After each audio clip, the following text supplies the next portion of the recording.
Y aquí está el otro que habíamos mostrado. Y les habíamos dicho de todo eso, acuérdense por favor de lo que es nutrición parenteral total. Si les dicen eso no es por gusto, ahí se mete cándida. ¿Ya? Es una de las cosas que tiene relación con las preguntas de ese tipo. Hay que asociarlo así. Y ahí están las otras cándidas, ¿no? La cándida albicans, que es la que más vemos, está la tropicalis, la cándida paracilosis, la glabrata, la crucei, la guillermondi, ¿no? Esta lusitaniae, etcétera, etcétera, etcétera. ¿Ya? Hay que acordarse primero que existen otras especies. Ahora que ustedes estén recordando para el fluconazol, cuál es susceptible, cuál es intermedio, cuál es resistente, y luego otro cuadrito para la anfotericina, yo les sugiero algo. Primero, fluconazol. No es muy usado en infecciones severas. Segundo, las equinocandinas están ingresando recién a nuestro medio como, digamos, como terapia habitual. Lo que está ampliamente usado es anfotericin B. Por lo tanto, eso es lo que tiene que acordarse primero. Primero, en el concepto de bacterias, ustedes tenían resistencia intermedia y asumían que era resistente del total, ¿no es cierto? En las bacterias. En las bacterias intermedias cetrazona significa resistente a cetrazona. En el caso de las cándidas eso no es tan necesario aplicar, ¿ya? Sin embargo, si yo aquí hago un trazo, me concentro en anfotericin, veo las especies, yo veo que para la mayoría no va a haber problema porque van a ser susceptibles. Las que me van a traer algo de problema son estas dos que están acá, ¿sí? Estas dos que están acá. Ya, les voy a dar una mnemotecnia que alguna vez me la dieron y me ayudó. De verdad, hasta ahora me acuerdo, sí, ¿eh? Estos nombres, ¿ustedes les pondrían a un sobrino, a un hijo? Albicans, paracilosis, tropicalis, glabrata, no le pondrían, ¿no es cierto? Pero Guillermo sí parece, ¿no es cierto? Parece un nombre. Y aquí Lusitania es un nombre compuesto todavía. Está el esposo, está la esposa o el novio o la novia. Entonces los dos que tienen nombre que parece de gente, estos dos son los que pueden traer problemas. Ya los otros nada que ver. Paracilosis, tropicalis, crucei, no, normal. Pero Guillermondi, ajá, suena nombre. Lusitaniae suena nombre, ¿ya? ¿Y quién es la más problemática, el varón o la mujer? La mujer, ¿no es cierto? Por eso resistentes, ¿ya? Lusitaniae. Los otros no. Van a ver que esa tontería que acabamos de hablar les va a ayudar, ¿ya? Porque estar grabándose para cada uno es difícil. Ahora, les podría adelantar algo. La anfotericin B, donde aparece esta cándida lusitaniae, que es resistente a anfotericin, o sea, tiene resistencia intrínseca. ¿Ya? Es como que quieras usar cetrazona para pseudomonas, nunca vas a usar, igualito es, ¿ya? Cuando aparecen las equinocandinas, caspofunginas por ejemplo, ¿ya? Justamente una de las situaciones para las que se crearon fue eso, fíjense que no hay resistencia, ¿ya? Puede haber resistencia intermedia, pero no hay resistencia. No les van a preguntar de fluconazol, les van a preguntar del anfotericin B, ¿ya? Y por ahí la que he encontrado hablaba de eso, entonces ahí está. Ahí está cerquita nada más a lo que acabamos de hablar para que se acuerden. Dice, una de las siguientes especies de cándida muestra resistencia intrínseca contra anfotericin B. ¿Cuál era? Por mucho que les pongan nombres raros, yo sé que es cándida lusitaniae, ¿sí? La paracilosis, la albicans, la glabrata, la tropicalis y el crucei, etcétera, sí se pueden usar, ¿ya? Se pueden usar anfotericin. El gran problema es que los laboratorios llegan hasta Candida sp. No sabemos qué más. Es importante determinar la especie. Candida sp puede ser pues cualquiera de esos, ¿no? Dice, la mayoría de las neumonías, pregunta interesante, miren. Dice, la mayoría de las neumonías producidas por gérmenes gram negativos. Normalmente yo esperaría una pregunta que me digan, la mayoría de las neumonías intrahospitalarias está causada por, y respuesta facilito, gérmenes gram negativos. Acá lo han hecho al revés. Dice, la mayoría de neumonías producidas por gérmenes gram negativos, que son comunitarias, producidas tras accidentes de tráfico, habituales de ambientes ganaderos, típicas de pacientes usuarios de drogas intravenosas o adquiridas en el hospital. ¿Cuál? Adquiridas en el hospital, ¿ya? Entonces una forma de preguntar, me imagino, en su intención de hacer el cambio, les ha salido bien, ¿no? Les ha salido bien. Parece una nueva pregunta y es lo mismo de siempre. Dice, el proceso infeccioso intestinal más frecuente en neutropénicos. ¿Cuál es? Gastritis flemonosa, absceso perirectal, colecistitis enfisematosa, colitis pseudomembranosa, absceso subfrénico. La respuesta es absceso perirectal, ¿ya? Absceso perirectal. Entonces, en un neutropénico está bien, inicien terapia antibiótica, pero también busquen esa posibilidad Y si no quieren buscar, díganle al interno que lo busque, ¿ya? Pero tienen que determinar si existe o no. Aunque de R1 les van a decir que ustedes busquen, ¿no? Con toda seguridad. Y de Bride todavía les van a decir. Ahí está, ¿no? Hay que debridar, hay que eliminar ese material purulento y probablemente se va a remitir todo. Dice, un enfermo con sepsis y aislamiento microbiológico de Pseudomonas aeruginosa, ¿qué terapia antimicrobiana elegiría para conseguir un efecto bactericida rápido? Contra Pseudomonas, porque dice que Pseudomonas aeruginosa se ha aislado. Alternativas. A ver, eso sí, márquenlo. ¿Cuál es? ¿Alguien le daría tetraciclina más ciprofloxacino? Bueno, ¿qué le dan normalmente en el hospital? Pseudomonas. Ceftazidime es lo que le dan, ¿no es cierto? Porque ceftazidime cubre Pseudomonas. Cefoperazona hemos dicho que también. ¿Ya? Y las de cuarta generación, cefepime. ¿Ya? Entonces, tetraciclina ni en sus sueños cubre. Cefepime sí. Rifampicina ni cetrazona no cubren. Cotrimoxazol y cefalotina, pues una combinación interesante, pero no sé para qué sea, no es para Pseudomonas. Nitrofurantoína no habría sentido asociar a micacina tampoco. Son combinaciones que no tienen nada que ver. Cefepime, ¿no? Hay que acordarse de las cefalosporinas de cobertura en Pseudomonas. En tercera generación, ceftazidime y cefoperazona. Y en cuarta generación, cefepime, ¿no? A ver, paciente internado en unidad de cuidados intensivos desde hace 2 meses. Ha recibido 3 ciclos completos de tratamiento con carbapenems. 3 ciclos completos, ¿se imaginan? Y todavía es en unidad de cuidados intensivos. Yo espero de que sean 14 días cada ciclo, más o menos, si no es 21. ¿Ya? Entonces, 14 por 3, imagínense todo lo que ha recibido. 42 días más o menos de terapia con carbapenems, en tiempos diferentes, obviamente. A dosis máximas, en 3 oportunidades diferentes. Estando asintomático los últimos 5 días, inicia fiebre, hipotensión, broncorrea, dificultad respiratoria, que obliga a colocarlo en ventilación mecánica. ¿Qué bacteria? Bien claro, dice bacteria, está probablemente implicada. Si no me decían eso, yo decía, debe ser hongos de repente. Pero me dice bacteria, ¿qué bacteria está ahí? ¿Ya? A ver, vamos a pensar. Uno podría decir, debe de ser un estafilococo. Sí, tengo derecho a pensar eso. Debe ser estafilococo, es intrahospitalario. Pero cuidadito, no decía que estaba intubado. Recién le han colocado el tubo, ¿no? Y lo han colocado a ventilación mecánica. No tenía derecho a tener estafilococo. Entonces, si no es estafilococo, no es gran positivo, tendrá que seguir siendo gran negativo. ¿Algún gran negativo existe que tenga ese antecedente? Meropenem, y le sigo dando meropenem, y una vez más, y después me hace un problema. Sí, hay bacterias que son el resultado de la presión selectiva. Por ejemplo, si yo uso cetrazona, de hecho que va a aparecer una BLE, lo más seguro. ¿Ya? ¿Qué pasa cuando uso carbapenems? Estaré matando a los sensibles a carbapenems y se estarán quedando los resistentes. ¿Hay alguna bacteria gran negativa resistente a carbapenems? Sí. ¿Cuál es? Stenotrophomonas maltófila. Es resistente a carbapenems. Intrínsecamente. ¿Se acuerdan que producía? Una carbapenemasa producía.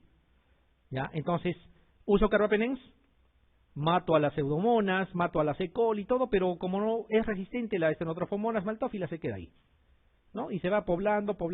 Y esta es una típica consecuencia del uso prolongado de carbapenems en el hospital, sobre todo en las UCIs. ¿Ya? Entonces no puede ser por Klebsiella, porque Klebsiella hubiera respondido. Ya, estafilococos, ya hemos dicho, no habla de intubación previo en el momento que estaba sintomático, sino cuando ya se ha presentado el cuadro, le están poniendo ventilación. Pseudomonas aeruginosa, aquí está Stenotrophomonas maltófila. ¿Ya? Entonces, por esa situación hay que acordarse. ¿Ya? La Stenotrophomonas maltófila produce una carbapenemasa, o se hidroliza carbapenems. ¿Con qué se trata la Stenotrophomonas maltófila? Con cotrimoxazol. Esa es la terapia de elección. ¿Ya? Cotrimoxazol. Obviamente parenteral, ¿no? Para que tenga una buena llegada a sangre y a tejidos. Entonces, dentro de esta neumonía intrahospitalaria, solamente para mostrar, miren, ya es más o menos de todo lo que estamos comentando, hay una colonización aerodigestiva. Dice aerodigestiva. Significa que el usar, ¿qué cosa? Antibióticos, primero, barro la flora digestiva, me colonizo por bacterias intrahospitalarias en el tracto digestivo y también vía respiratoria. ¿Y qué tiene que ver el tracto digestivo con la vía respiratoria? Acuérdense que ahí, ¿cuál es el mecanismo de adquisición? Aspiración. ¿De dónde viene la aspiración? Del tracto digestivo. Entonces colonizarme la vía digestiva no es un chiste. De ahí va a venir la neumonía. ¿Ya? De ahí va a venir la neumonía. Entonces ahí está la aspiración, más aún si tienen tubo endotraqueal. A veces ese tubo endotraqueal todavía hace una biopelícula ahí, o sea, las bacterias fabrican una capa ahí para colonizarla primero. Colonizan tráquea, etcétera, etcétera, y ahí va desencadenando al final la neumonía intrahospitalaria, ¿ya? Y de ahí hay otras posibilidades, puede ser por inhalación, si es que hay un inóculo cercano, ¿no? Puede ser también por bacteriemia, o sea, de otro foco, de un absceso hepático, por ejemplo, hace bacteriemia y puede pasar a pulmones, ya es más raro, pero esto de aquí es lo más común, ¿ya? ¿El usar antibióticos tiene que ver? Claro que sí, porque se lesionan las cepas resistentes. ¿De los factores de huésped depende? Claro que sí. Por ejemplo, un paciente con EPOG, ¿ya? Por ejemplo, un paciente con ya colonizado por pseudomonas, por ejemplo, a nivel respiratorio, porque tiene un pulmón secular. O sea, sí tienen los factores del huésped que ver mucho. ¿La cirugía tiene que ver? Claro, porque manipulo el tracto digestivo, ¿ya? Y los dispositivos, con mayor razón, y si es un tubo endotraqueal, mejor aún. O sea, todo eso se suma. Es más o menos un resumen de todo lo que hemos dicho, ¿ya? Ahí no tienen que estar memorizando nada. Hay que acordarse de la secuencia nada más.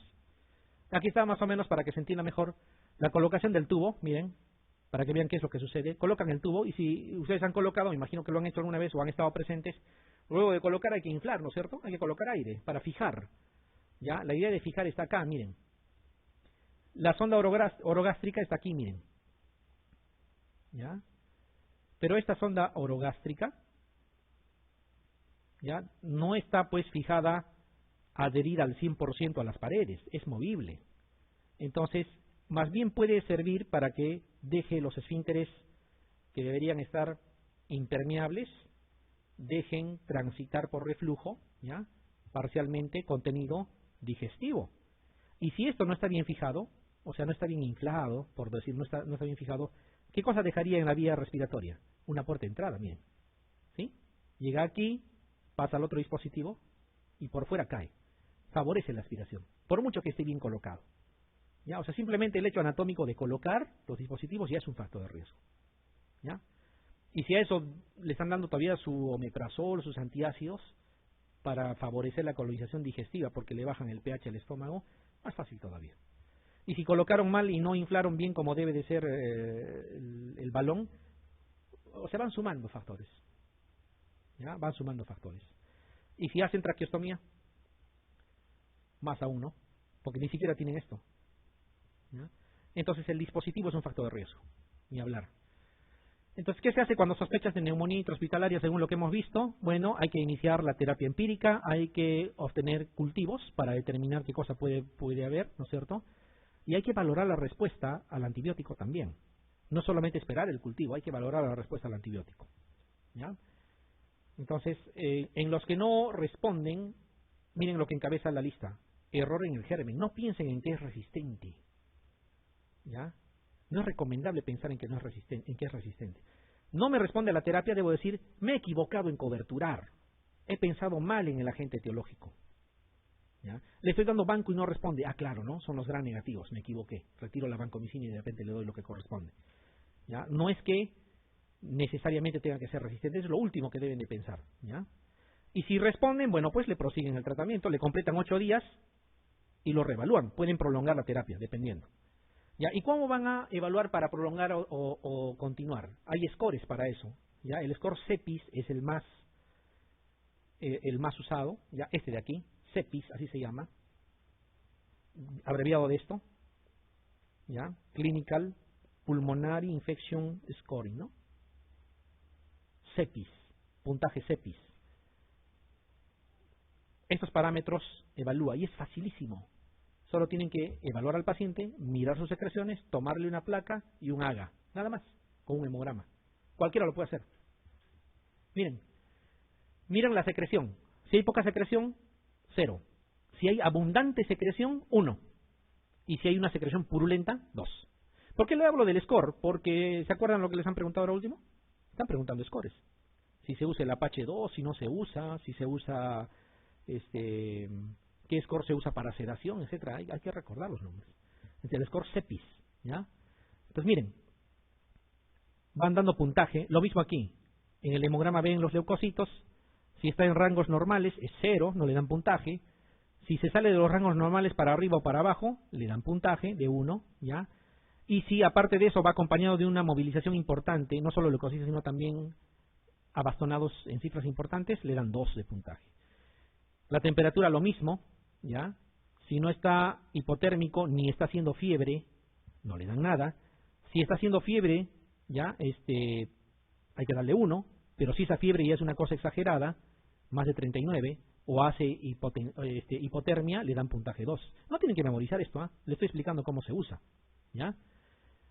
Lo mismo, miren qué cosa es el PAFI. ¿Qué cosa es el PAFI?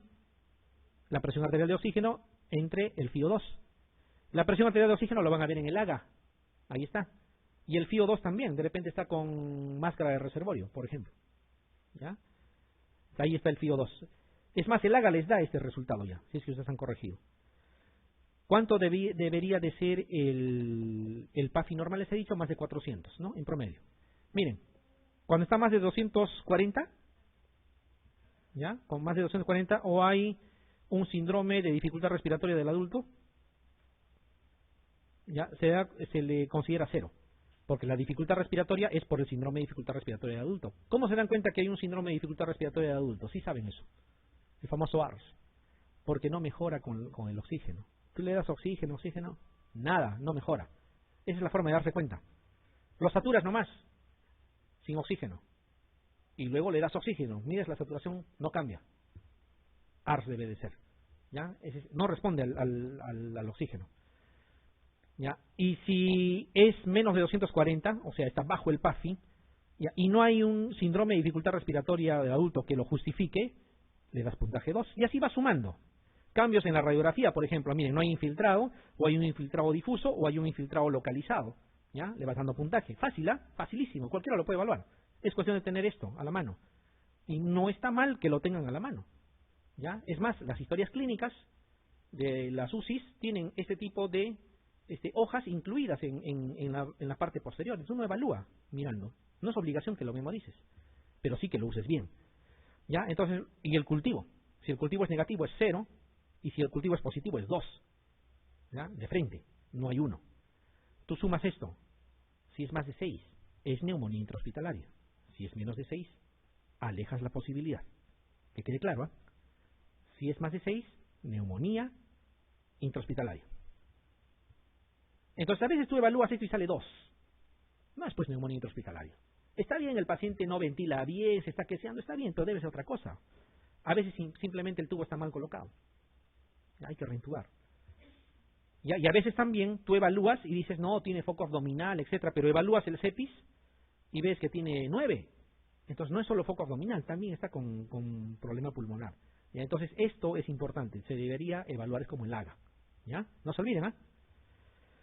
Y ya saben, cefalosporinas antiseudomonas, y la vancomicina se reserva cuando está invadido, nada más cuando está invadido, ¿ya? Y lo mismo sirve para el monitoreo. Neumonía intrahospitalaria, le he dado tratamiento, al 8º día, valoro CEPIS, cayó a 3, suspendo. Ya no tiene sentido darle. A ver, paciente varón de 48 años de edad es internado por fractura de fémur izquierdo. Miren, ha entrado por otra cosa. Al 4º día de hospitalización muestra fiebre, disnea y tos, por lo que se toma AGA, que evidencia hipoxemia. Ajá. En la radiografía de tórax se confirma como neumonía intrahospitalaria. ¿Es intrahospitalaria o no? ¿Tiene cuántas horas? 4 días. Es intrahospitalaria, ¿sí? No hay duda. Perfecto. ¿Qué afirmación es correcta? A ver, veamos. Dice, en ninguna circunstancia. Yo ya ni terminaría de leer eso. ¿Ya? Podría tratarse de Klebsiella, dice. O sea, ¿que hay derecho para hablar así? O sea, es absurda, ¿no? La alternativa. Descartado. Me quedan 4, 25% de acertar la respuesta. Dice, la persona tiene riesgo para estafilococo aureus. ¿Está intubado? ¿Está con traqueostomía, con ventilación mecánica? ¿Tiene algún factor de riesgo? ¿Está invadido? Por lo que veo, no. ¿No es cierto? Estaba fracturado nada más y ha hecho el problema. Me quedan 33.3% de acertar. Dice, la etiología necesariamente debe de ser, ya está, descartado. Todo lo absoluto no existe. Claro, puede ser pseudomonas, por supuesto que puede ser, pero necesariamente no. 50% de acertar la pregunta. es posible que la etiología sea el Streptococcus pneumoniae. Vamos a ver, por el enunciado pareciera que puede valer. Y el otro dice, la causa más probable es Acinetobacter baumani. ¿Es Acinetobacter baumani? ¿Está intubado para pensar que es Acinetobacter baumani? Esa diría, pero no puede ser Streptococcus pneumoniae. Ojo, sí puede ser. ¿Cuántos días esperábamos? Así es. Es una neumonía intrahospitalaria precoz. Por lo tanto, de la calle sí puede ser. Y aquí dice, es posible que la etiología sea. No dice es. Sí, pues es posible que sea. Como no también. Ya saben que el puede significa o sí o no. Yo lo diría así. Es posible que sea Streptococcus pneumoniae, pero también es posible que no. Perfecta, válida. ¿Ya? Cuidado con lo que respondan. No se olviden, a pesar de que son intrahospitalarios, se presentan abscesos también.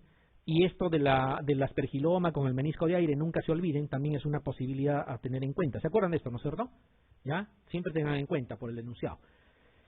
A ver, paciente de 64 años con antecedente de tuberculosis pulmonar en 2 oportunidades desde hace 6 días.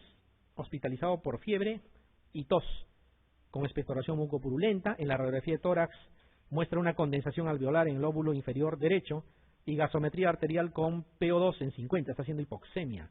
Menos de 60, insuficiencia respiratoria tipo 1, tiene su insuficiencia respiratoria. ¿Cuál de las siguientes terapias antibióticas le parece más adecuada? ¿Qué cosa es? ¿Es una neumonía intrahospitalaria o no lo es? ¿Sí? Tiene 6 días, creo, ¿no? 6 días de hospitalizado. Muy bien. ¿Podrían ser los de la calle todavía? Con 6 días, con toda seguridad que no, ¿no es cierto? Ya. En el otro no te hablaba de terapia. ¿Cuál era la terapia para el anterior? No le van a dar ceftriaxona. La terapia empírica sigue siendo ceftazidime. Está bien, hay posibilidades de que sea Streptococcus pneumoniae. Está bien, pero la terapia empírica es ceftazidime. Porque también hay posibilidades de que sea Pseudomonas. Entiendan bien lo que les preguntaban en el anterior. No les dice dale ceftriaxona, ni dale amoxi. ¿Ya? Acá sí les preguntan cuál es la terapia. Dice vancomicina, ciprofloxacino, amoxiclavulánico, ceftazidime, ceftriaxona más claritromicina. ¿Qué le van a dar? A ver, vamos a ver si se complican o no se complican la vida. ¿Diagnóstico? Neumonía intrahospitalaria. Sería como que les pregunten, para la neumonía intrahospitalaria, ¿cuál es el tratamiento empírico? ¿Cuál es? Claro, es lo que van a dar. Entonces, el enunciado no significa necesariamente que tengan ustedes que complicarse. Paciente varón de 55 años, inmunosuprimido por corticoterapia prolongada, se encuentra en su segundo día, dice, de hospitalización por celulitis de pierna izquierda. Segundo día de hospitalización. Durante su permanencia desarrolla dificultad respiratoria y la radiografía de tórax se observa infiltrado alveolar en el lóbulo inferior derecho. En el cultivo de esputo, aquí sí hay cultivo, se observan filamentos arrosariados gram positivos. Arrosariados. ¿Cómo es el arrosariado? ¿Han visto el rosario? Yo sé que no les gusta rezar mucho, pero han visto el rosario de las abuelitas que ellas sí rezaban.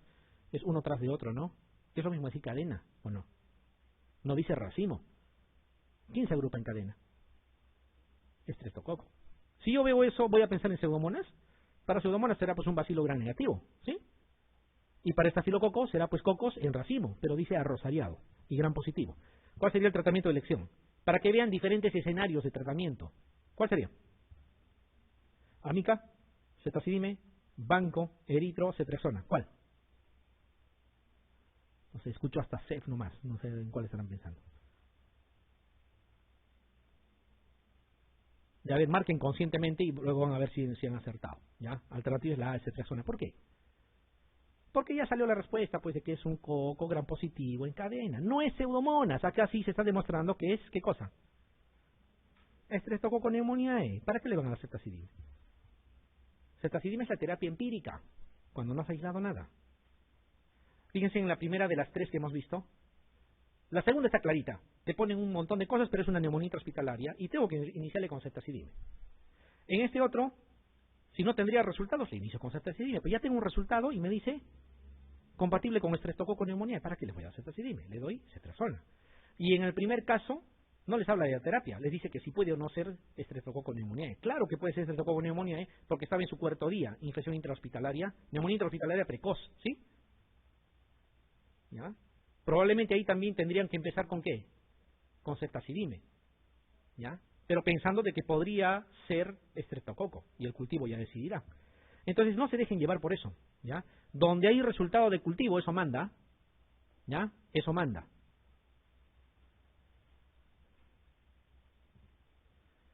¿Cuál sería el tratamiento incorrecto de entre los siguientes ante una infección causada por Pseudomonas aeruginosa? A ver.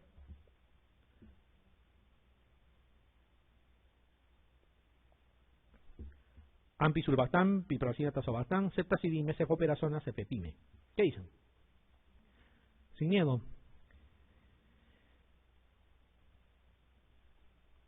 Ya, a ver, vamos a analizar, ¿ya? ¿Cefepime cubre?